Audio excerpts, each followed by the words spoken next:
Maya Campus Studio, ça vient d'une idée d'enrichir un peu nos contenus pédagogiques. On s'est aperçu qu'il fallait être de son temps et du coup il fallait développer des outils qui permettent d'être beaucoup plus performants dans les formations. On a démarré il y a à peu près 1 an, c'était un peu un pari, un challenge. On s'est dit tiens, allons voir un petit peu ce qui existe dans les autres marchés. Et dans le jeu vidéo, ils font déjà des contenus et nous on les a rendus pédagogiques en les transformant d'un jeu, on va dire, qui a plutôt vocation à être ludique et juste à divertir, à devenir un outil vraiment pour pouvoir former. Et puis on a monté le projet, on a présenté ça aux industriels, à nos jeunes, on a testé sur nos jeunes en licence. On s'est aperçu que ça avait du sens, que voilà, ça permettait d'apprendre de manière un petit peu originale. La réalité virtuelle, ça permet de se mettre en immersion, donc du coup de reproduire des choses que l'on ne peut pas faire dans la réalité. Par exemple, être dans une entreprise, devant une grande machine de production, on ne peut pas arrêter la production pour être formé, parce que ça a des coûts.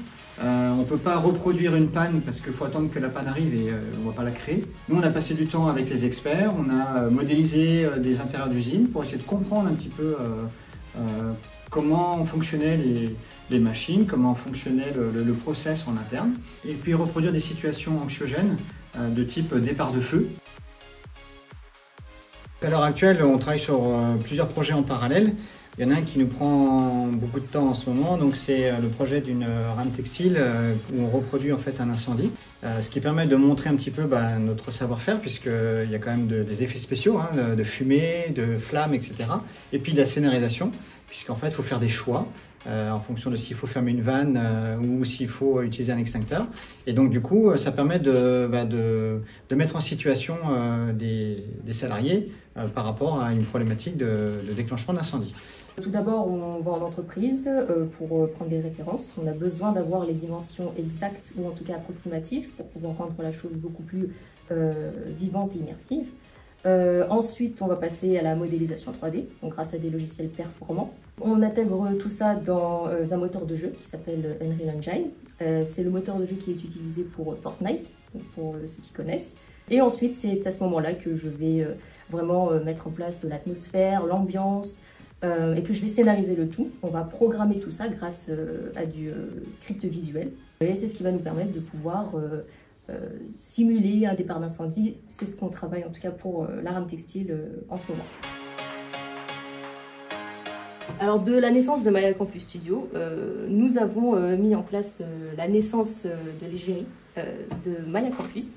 Il s'agit de Mia, voilà, qui est en plein développement. Nous sommes partis de photographie et de références pour ainsi produire quelques croquis, quelques esquisses qui nous permettront, grâce à des logiciels 3D, de la reproduire. Nous souhaitions vraiment donner une identité à Mia, lui donner du caractère, lui donner un regard assez perçant. De cette esquisse, nous sommes passés sur des logiciels 3D pour la sculpter.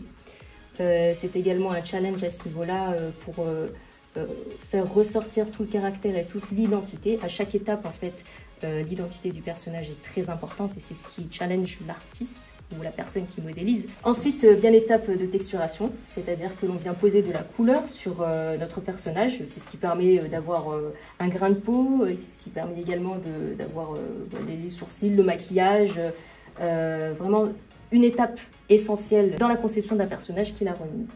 Une fois que toutes ces étapes sont terminées, on peut intégrer notre personnage dans Unreal Engine pour lui donner vie et vraiment faire vivre des expériences à notre personnage.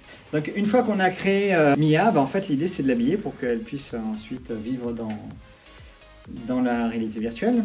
Et voilà, donc le principe, je ne vais pas rentrer dans le détail, mais en fait on part de vrais patronages.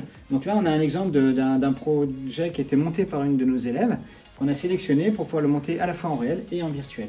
Et donc on part d'un dessin technique, d'un dossier technique, on monte les patronages, donc vous avez une vue 2D. Une fois que c'est fait, on va monter ce modèle en 3 dimensions sur Mia, qui est en une pose qu'on appelle neutre.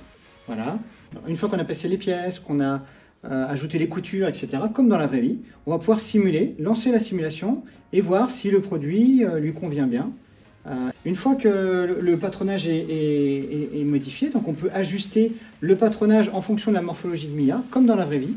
Derrière, on peut ensuite appliquer des matières, des textures, et puis sur notre vêtement et on peut avoir en fait le résultat sur le corps et on peut voir, vous voyez, on a jusqu'au rendu du piqué, etc. de la matière.